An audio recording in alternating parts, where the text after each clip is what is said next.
Welcome back to Casino Land. Friends, hello. Okay, hey Jonathan. Hello. What's going on? What's happening? We have a fun subject here. We were all powwowing and brainstorming. Yes. You've seen the thumbnail. You clicked on it. Hopefully you're excited too. There's iconic guitars. There are. And there are iconic guitar players that we feel It's true. pair with those guitars. Yes. And we sort of had our grudge match, and I think we're in agreement on all of them. I think we pretty much agree on all of them. So we came up with winners, and we're going to talk about our sort of favorite, most iconic guitars, and then we think who sort of is that sound, like who has, who's the Strat guy, who's the Les Paul guy, who's the Tele guy. Get your brains thinking. Who's the Rick guy? Who's the what's the other one we're doing? Gretsch. And sorry, and Rick and Gretsch, you're a wash of dysfunctional. Sorry, you're all the same. We're not going to all the different lines. There's hate right now coming into the comments. I can feel it. No, it's just there is the sound. It's true. So without further ado, should we start? Yes. Who do you want to start with? Gretsch. Brian Setzer. Ooh. Easy. Throwing it out there. It's transparent. That's it. It's so Brian Setzer. We both were like, when we say Gretsch, you think Brian Setzer. Yeah. You think his funny pants, his chain wallet, but then you think that tone, that sweet tone. Oh, it's amazing. And that amazing haircut he has. Yes. But no, he does have an amazing tone. I bought a Strymon El Capistan just because I was trying to get that slap back. To get his Echoplex into vintage bassman with a 6120 tone. I would now just buy an Echoplex. This was back when I was not as smart. Hey. But I'd go find an Echoplex used on Reverb or something and just. I feel like they're a lot of trouble. They are a lot of trouble, but they're still. Or just anyway, his tone, it's like that sweet Fender sound. Yes. Mixed with that Gretsch, that sort of thwack rockabilly. There's nothing quite like it. It's almost awesome. It's not a Strat, it's not a Tele, it's not a Les Paul. It sits on top of the mix. It dances like those Lindy Hop dancers do. It's magic. It is magic. Let's talk about some runner-ups. We thought Chet Atkins for a minute. Chet Atkins is perhaps one of the most iconic Gretsch players. Absolutely. His name is on a lot of their biggest models. But this is going to be controversial. I'm just going to say it. He has a style. He doesn't really have like a definitive tone. Dramatic gasp and pause. But I would probably agree that Brian Setzer tone is his tone. Like it's a tone. And it has not changed. Right. I mean, I feel like Chet Atkins was always trying to get the most sort of colorless, into the board. It's just not the same. If I could learn to play one Chet Atkins song properly, totally, I would be happy, and I wouldn't need a tone either. I could die a happy man. But anyway, let's move on to the Rickenbacker.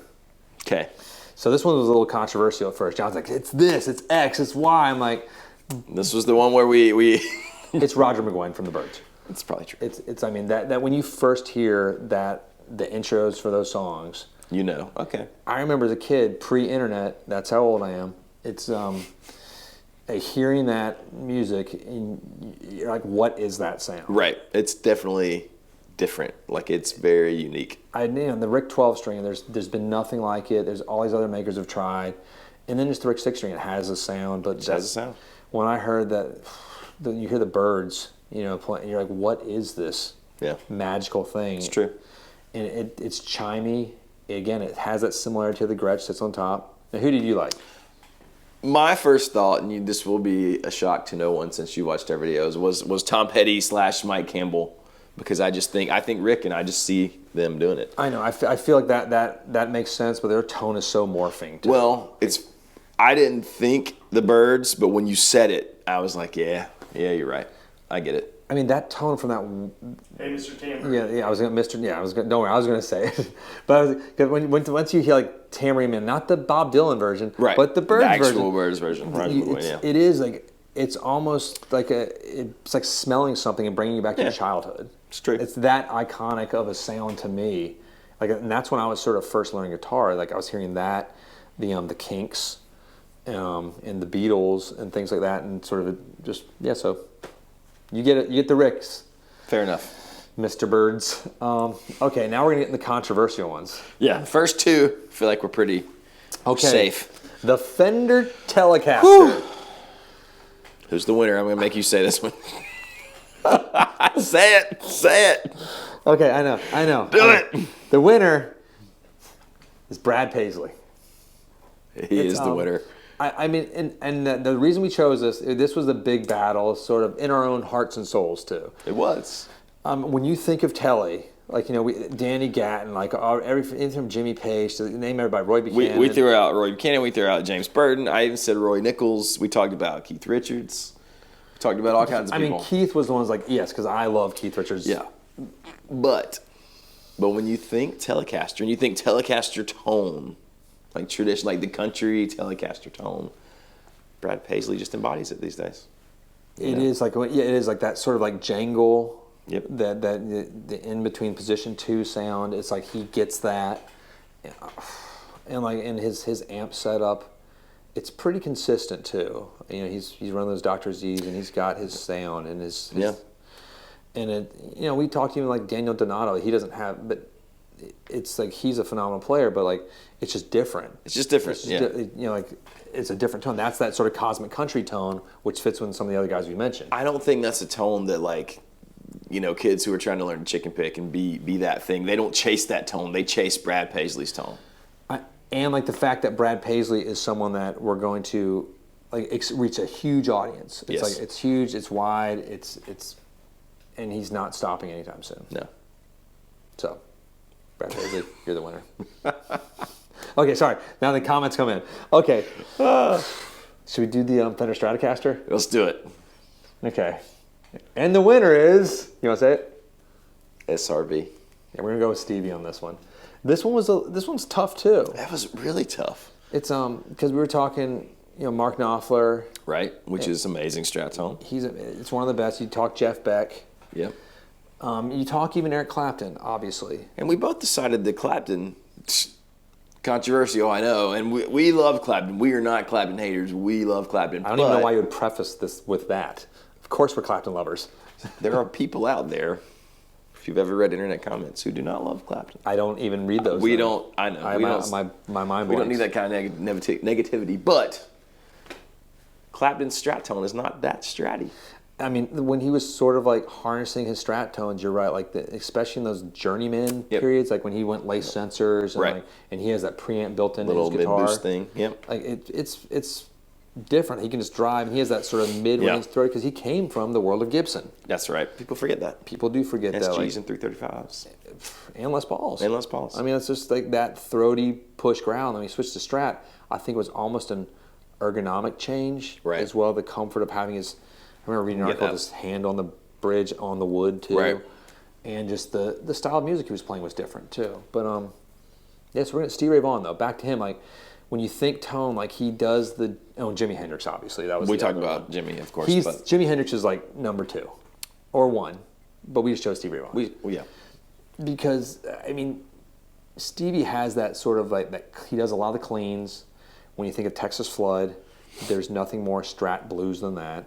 You think of Lenny. Lenny is what I just am like. Okay, that's the way a Strat should always sound. He plays every position on the Strat in Lenny alone, and you're like, oh. That's amazing. Yeah. Every one of his live recordings, it's just Strat through Fender amps. Right. And it's you had some Marshalls in there so every once in a while. Double stuff. But, I think you just can't. And you can't think Strat, you can't think Stevie Ray Vaughan without seeing the Strat. There is no other. I mean, I've rarely ever seen him with another guitar. Yeah. Like, rarely. I've seen, there's obviously pictures. Sure. Okay, so we need to get to the final. This is tough. We're just going straight to, I guess we're sort of skipping the 335. Yeah.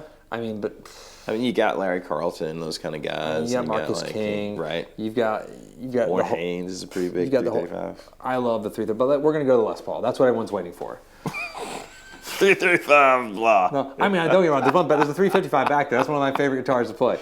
But tone-wise, we're talking. These are like those iconic ones. Les Paul. I mean, 335 would probably go Chuck Berry, even though he's playing a 355. Anyway, the Les Paul. You want to do it or you want me to do it? Should we say it together? Yes. 1, 2, no, we'll go rock, paper, scissors, slash. So we're going to say slash. I know. It's like because I put my like PC hat on. I was like, well, Jimmy Page, obviously, because that's my man. But which is amazing Les Paul tone. I mean, there's even arguments to be made for like Gary Moore, Peter Green. The entire Allman Brothers circuit. Right. I mean, but we came down let's just look at Appetite for Destruction alone. And that tone, when that came out, that was like sort of a rebirth of like this amazing, like pure, we left like the hair metal glam rock of crate stacks. This is like a Marshall and a Les Paul, and that's what it sounds like, jacked up with full overdrive. And you just think the silhouette, the dude, long hair, top hat, low Les Paul. It's kind of like Brad Paisley. It's just mass. Well, I haven't even thought about that. That's funny. I was just thinking sound, and you're right. I mean, you think of Les Paul and you think of Slash. You just do. There's 59 Slash signature models. I mean, not really. I don't know how many there are. But there's a lot of signature Les Pauls. There's more signature Slash Les Pauls than there are like certain lines of guitars that release entirely. Like there's more Slash Gibsons than there are probably D'Angelicos or, certainly there is. It's just like, I mean, and people forget that Les Paul in and of itself is a signature model guitar. Right, he was actually a guitar player. So and a phenomenal guitar player. Probably kind of sounds the most like him, but Slash, it's just hard to argue that there's a more iconic Les Paul player than Slash. Yeah, I mean, who else plays a guitar with their legs spread, a snake on their shoulder, hair down, lightning crashing behind you, and has played with Axl Rose and Izzy Stradlin, one of my favorite rhythm guitar players ever. And I think if we walk down the street and ask, like teenagers, they would say Slash. Because when did Sweet Child of Mine come out? That was like 91 or 90? Yes. And like kids are still learning that. Right. They're not learning like most 90s songs anymore. That is part of classic rock history. God, it's in the canon. That's classic rock. Don't think about it. Nirvana's classic rock. That's right. The Foo Fighters are classic rock now. But we're going to give the Slash. Congratulations, you win again. You get the trophy. Way to go! Now the 3 new models coming out next week. I'm just kidding. That's funny. Not true. Totally not true. It's probably true. It's probably true. So yeah, let us know honestly what you think. Tell us how wrong we are, because we were having some battles behind the scenes on this one. It was a good long discussion. Yeah. And we're still not sure, but I think we're pretty sure. It was very scientific, Harry. The Hendrix thing was tough. The Hendrix SRV thing was tough. That was probably the hardest. The Wind Cries Mary alone is just like, oh my God. It's amazing. Just that butter and Purple Haze when you first hear that. Oh gosh, see now I'm second guessing. Sorry. Slash, you win though. He's the winner. Yeah, so let us know. Thoughts, stories, comparisons. Obviously, we want to hear your thoughts. Did we miss a big guitar that you guys think of someone that you... Sorry. Probably. Hit like and subscribe. Make sure you hit the bell so you don't miss ridiculous random videos like this in the future. Thank you for watching, and we'll see you next time. Thanks, guys.